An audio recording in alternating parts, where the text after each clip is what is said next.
എല്ലാവർക്കും നമസ്കാരം. പ്രാർത്ഥനാസ് വേൾഡിലേക്ക് സ്വാഗതം. ഇന്നും ഞാൻ വന്നിട്ടുള്ളത് എല്ലാവർക്കും ഉപകാരപ്പെടുന്ന കുറച്ച് ടിപ്സൊക്കെ കളക്ട് ചെയ്തിട്ടാണ്. അപ്പോൾ നിങ്ങൾ റിപ്പീറ്റഡായിട്ട് ചോദിച്ചുകൊണ്ടിരിക്കുന്ന കുറച്ച് 1-2 ഡൗട്ട്സും കൂടെ ഇതിൽ ഉൾപ്പെടുത്തിയിട്ടുണ്ട്. അപ്പോൾ വീഡിയോ എല്ലാവരും സ്കിപ്പ് ചെയ്യാണ്ട് കണ്ടിട്ട് അഭിപ്രായം പറയാൻ മറക്കരുത്. യൂസ്ഫുൾ ആണെന്ന് തോന്നുകയാണെങ്കിൽ ഒന്ന് ലൈക്ക് ചെയ്ത് ഷെയർ ചെയ്ത് സപ്പോർട്ട് ചെയ്യണേ.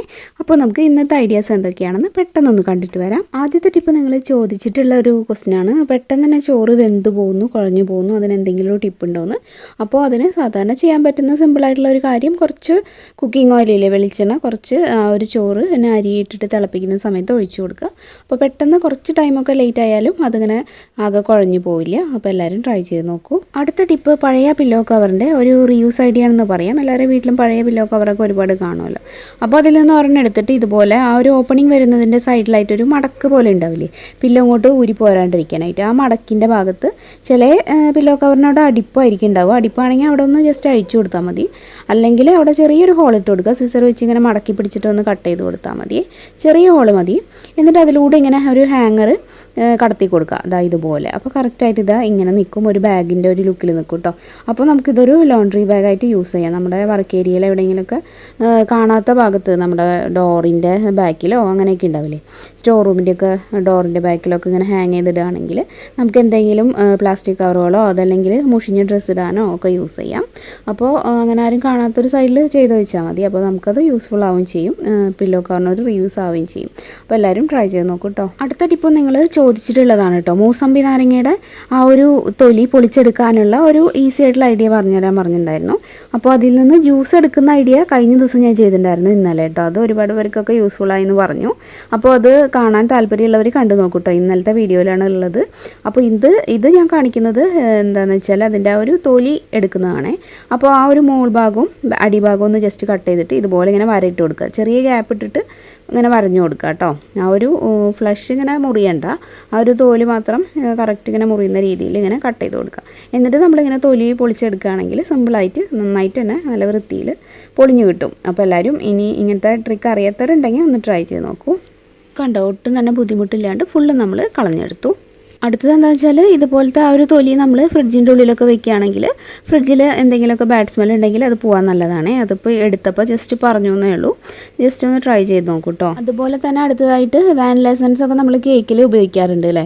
അപ്പോൾ അതിന് പകരമായിട്ട് എന്തെങ്കിലും യൂസ് ചെയ്യാൻ പറ്റുമെന്ന് ഒരുപാട് പേര് എന്നോട് ചോദിക്കാറുള്ളതാണ്. അപ്പോൾ നമ്മുടെ കയ്യിൽ ഇതുപോലെ ഓറഞ്ചോ അല്ലെങ്കിൽ ചെറുനാരങ്ങയോ ഒക്കെ ഉണ്ടെങ്കിൽ, മൂസമ്പി എന്തായാലും മതി, അതിൻ്റെ ആ ഒരു തൊലിയില്ലേ, ആ ഒരു മഞ്ഞ കളർ മാത്രം എടുക്കുക. അതിൻ്റെ ഉള്ളിലത്തെ വെള്ള കളർ എടുക്കരുത് ഏത് നാരങ്ങയായാലും കേട്ടോ. ആ മഞ്ഞ കളർ മാത്രം എടുത്തിട്ട് ചെറുതായിട്ടൊന്ന് കുഞ്ഞായിട്ട് അരിഞ്ഞെടുക്കുക. അത് കേക്കിൽ ചേർത്താൽ മതി. അപ്പോൾ മുട്ടമണമൊക്കെ പോയി കിട്ടും. നമുക്ക് വാനില എസൻസ് ഇല്ലെങ്കിലും പ്രോബ്ലം ഇല്ല, കേക്കിന് നല്ലൊരു ടേസ്റ്റൊക്കെ തോന്നും കേട്ടോ. അടുത്ത ടിപ്പ് കഴിഞ്ഞ ദിവസം എനിക്ക് വന്നൊരു കമൻറ്റാണ്. അപ്പോൾ 1-2 കമൻറ്റായി ഞാൻ കാണുന്നു കേട്ടോ.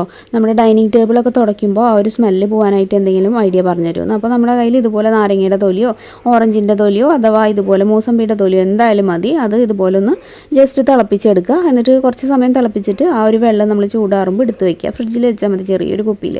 എന്നിട്ട് നമ്മൾ ഇതുപോലെ ഡൈനിങ് ടേബിളൊക്കെ തുടയ്ക്കുന്ന സമയത്ത് ഒന്ന് സ്പ്രേ ചെയ്യുകയോ അല്ലെങ്കിൽ ആ തുണിയിൽ ജസ്റ്റ് ഒന്ന് ആക്കിയിട്ട് തുടയ്ക്കുകയോ ചെയ്ത് കഴിഞ്ഞാൽ എന്തെങ്കിലും ഫിഷിൻ്റെ മണമൊക്കെ ഉണ്ടെങ്കിൽ പോയി കിട്ടും. അപ്പോൾ എല്ലാവരും ട്രൈ ചെയ്ത് നോക്കൂ. അടുത്ത ടിപ്പ്, ഇതുപോലെ നമ്മൾ ഉപയോഗിച്ചിട്ട് ലാസ്റ്റ് വരുന്ന ആ സോപ്പിൻ്റെ ചെറിയ പീസുകൾ ഉപയോഗിക്കാത്തവരാണെങ്കിൽ ഇങ്ങനെ ബാക്കി അതിൽ വെച്ചിട്ട് കളയുന്നവരുണ്ടാവും. അങ്ങനെയുള്ളവർക്ക് ഇതിൻ്റെ ഒരു റീയൂസ് ഐഡിയ ആണ് കേട്ടോ പറഞ്ഞു തരുന്നത്. ഇതുപോലെ കുറച്ച് നമ്മുടെ കയ്യിലുള്ള പീസുകൾ എടുക്കുക. എന്നിട്ട് ഇങ്ങനെ ചെറുതായിട്ട് അരിയുക. നന്നായിട്ട് ചെറുതായിട്ട് അരിഞ്ഞാൽ അത്രയും നല്ലത്. ഗ്രേറ്റ് ചെയ്യണമെങ്കിൽ ഗ്രേറ്റ് ചെയ്യാം. കൈ വെച്ചൊന്ന് പൊട്ടിക്കാവുന്നതേ ഉള്ളൂ, കനം കുറയുമല്ലോ ലാസ്റ്റ് ആകുമ്പോൾ. എന്നിട്ട് അതിൽ ഒരു പാത്രത്തിൽ പഴയ ഒരു പാത്രം എടുക്കുക. എന്നിട്ട് അതിൽ ലേശം വെള്ളം ഒഴിക്കുക. എന്നിട്ട് ഈ ഒരു സോപ്പിൻ്റെ പീസുകൾ ചെറിയ പീസുകളാക്കിയത് ഇട്ട് കൊടുക്കുക. എന്നിട്ട് കുറച്ച് നേരം ഒന്ന് തിളപ്പിക്കുക കേട്ടോ. അപ്പോൾ നന്നായിട്ട് അലിയൊന്നും വേണ്ട, ഒരുവിധം ഒരു കുഴമ്പ് പോലെ ഒന്നായി വന്നാൽ മതി. ഫുൾ എല്ലാ പീസുകളും അലിയൊന്നും വേണ്ട കേട്ടോ. ഇതുപോലെ ആയി കഴിയുമ്പോൾ നമ്മളത് ഒരു ചെറിയ പാത്രം എടുത്തിട്ട് അതിൽ എണ്ണയൊക്കെ ഒന്ന് തടവിയിട്ട് അതിലേക്ക് ഒഴിച്ച് വയ്ക്കുക. എന്നിട്ട് കുറച്ച് മണിക്കൂറുകൾ കഴിയുമ്പോൾ അതിങ്ങനെ സെറ്റായിട്ട് വരും. അപ്പോൾ ഞാൻ രാത്രിയാണ് ചെയ്ത് വെച്ചത്, പിറ്റേ ദിവസമായപ്പോഴേക്കും സെറ്റായി.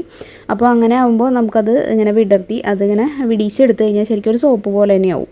അപ്പോൾ നമുക്കത് നമ്മുടെ വാഷ് ബേസിൻ കഴുകാനോ അല്ലെങ്കിൽ തുണികൾ വാഷ് ചെയ്യുമ്പോൾ കഴുകാനോ എന്ത് യൂസിന് വേണമെങ്കിൽ നിങ്ങൾക്കത് ഉപയോഗിക്കാം കേട്ടോ. നമ്മുടെ സിങ്കൊക്കെ കഴുകണത് വളരെ നല്ലതാണ്, നന്നായിട്ട് തന്നെ കളർ വരും സിങ്കിന്. ചിലർക്ക് ഇങ്ങനെ ചെയ്യാൻ മടി ഉണ്ടാവും. അപ്പോൾ അങ്ങനെയുള്ളവർക്ക് ഒരു കുഞ്ഞ് ഐഡിയ പറഞ്ഞുതരാം. ഇതുപോലെ ഒരു പഴയ സോക്സ് എടുക്കുക, എന്നിട്ട് അതിൻ്റെ ഉള്ളിലേക്ക് നമ്മുടെ ഈ സോപ്പിൻ്റെ പീസുകൾ കുഞ്ഞു കുഞ്ഞു പീസുകൾ ഇട്ട് കൊടുക്കുക. കട്ട് ചെയ്യൊന്നും വേണ്ട, അത് അങ്ങനെ തന്നെ ഇട്ട് കൊടുക്കുക. എന്നിട്ട് അതിൻ്റെ ഓവറായിട്ട് ലെങ്ത്ത് ഉണ്ടെങ്കിൽ ജസ്റ്റ് ഒന്ന് കട്ട് ചെയ്ത് കളഞ്ഞിട്ട് ചെറുതാക്കുക കേട്ടോ. എന്നിട്ട് അവിടെ ആ സോപ്പുകൾ പോകാണ്ടിരിക്കാനായിട്ട് ഒരു കെട്ടും കൂടെ ഇട്ട് കൊടുക്കുക. കണ്ടോ, അപ്പോൾ ഇതുപോലെ ആവും. എന്നിട്ട് നമുക്കിത് കൊളുത്തിട്ടുണ്ടെങ്കിൽ എന്തെങ്കിലും ഒരു ഹോൾ വേണ്ടേ, അപ്പോൾ ജസ്റ്റ് ഒന്ന് ആ തുമ്പ് ഭാഗം ഒന്ന് മടക്കിയിട്ട് ചെറുതായിട്ടൊരു ഹോളും കൂടെ സിസർ വെച്ച് കട്ട് ചെയ്ത് ഇട്ട് കൊടുക്കുക. കണ്ടോ, ഇനി നമുക്കിത് ഇങ്ങനെ തന്നെ പിടിച്ചിട്ട് സിങ്കൊക്കെ കഴുകാനായിട്ട് എടുക്കാം. അപ്പോൾ സിങ്ക് കഴുകാൻ എപ്പോഴും നമ്മുടെ ആ ഒരു കുളിക്കുന്ന സോപ്പ് വളരെ എഫക്റ്റീവാണ്, നന്നായിട്ട് കളർ വരും. അപ്പോൾ നമുക്കിതുപോലെ എല്ലാ പണിയും കഴിഞ്ഞിട്ട് ഇങ്ങനെ സിങ്കിൽ തേച്ചിട്ട് പിന്നെ നമ്മൾ എന്താണോ ബ്രഷാണോ എന്താണെന്ന് വെച്ചിട്ട് കഴുകി കളയാം. അതുപോലെ അത് കഴിയുമ്പോൾ ഇതുപോലെ ഇങ്ങനെ ആ ഒരു പൈപ്പിൻ്റെ സൈഡിൽ ഇങ്ങനെ ഞാത്തിയിട്ട് കൊടുത്താൽ മതി. അപ്പോൾ പിറ്റേ ദിവസമാകുമ്പോഴേക്കും ഉണങ്ങിയിട്ടിരിക്കുന്നുണ്ടാവും. അപ്പോൾ രാത്രിയാകുമ്പോഴല്ലേ നമുക്ക് എടുക്കേണ്ടിയും വരുള്ളൂ. അപ്പോൾ ഇങ്ങനെ എപ്പോഴും ഉണങ്ങിയിരിക്കുകയും ചെയ്യും. അപ്പോൾ എല്ലാവരും ഈ ഒരു ട്രിക്കും ട്രൈ ചെയ്ത് നോക്കും കേട്ടോ. അപ്പോൾ ഇന്നത്തെ ടിപ്സിൻ്റെ വീഡിയോ ഇത്രയൊക്കെ ഉള്ളൂ. വീഡിയോ നിങ്ങൾക്ക് യൂസ്ഫുൾ ആണെന്ന് തോന്നുകയാണെങ്കിൽ, ഒരു ടിപ്പെങ്കിലും നിങ്ങൾക്ക് അറിയാത്തതുണ്ടെങ്കിൽ പ്ലീസ് ഈ വീഡിയോന് ഒരു ലൈക്ക് തരണേ. ഇത് നിങ്ങളുടെ ഫ്രണ്ട്സും റിലേറ്റീവ്സും ഒക്കെ ആയിട്ടൊന്ന് ഷെയർ ചെയ്യുക. അതുപോലെ അഭിപ്രായങ്ങളൊക്കെ കമൻറ്റിലൂടെ പറയുക. പുതുതായിട്ട് ആരെങ്കിലും കാണുന്നുണ്ടെങ്കിൽ ഒന്ന് സബ്സ്ക്രൈബ് ചെയ്തിട്ട് നമ്മുടെ ഫാമിലിയിൽ ജോയിൻ ചെയ്യണേ. പിന്നെ നിങ്ങൾക്ക് അറിയാവുന്ന ടിപ്സൊക്കെ എനിക്ക് പറഞ്ഞു തരണം കേട്ടോ. അതുപോലെ എന്തെങ്കിലും ഡൗട്ടൊക്കെ ഉണ്ടെങ്കിൽ അതൊന്ന് ചോദിക്കുക, ഞാൻ വീഡിയോ ആയിട്ട് ചെയ്യാം. കമൻറ്റിലൂടെ ഉത്തരം പറയുമ്പോൾ ഒരുപാട് ഇങ്ങനെ എഴുതേണ്ടി വരും. അപ്പോൾ ഒരുപാട് കമൻറ്റ്സ് വരുമ്പോൾ അത് എഴുതാൻ ബുദ്ധിമുട്ടല്ലേ, അപ്പോൾ അതുകൊണ്ട് വീഡിയോ ആയിട്ട് തന്നെ ചെയ്യാം കേട്ടോ. ഇന്നത്തെ വീഡിയോയുടെ വൈൻഡപ്പ് ചെയ്യാണ്. ഇനി മറ്റൊരു നല്ല ഐഡിയ ആയിട്ട് വീണ്ടും കാണാം. എല്ലാവർക്കും നന്ദി. താങ്ക്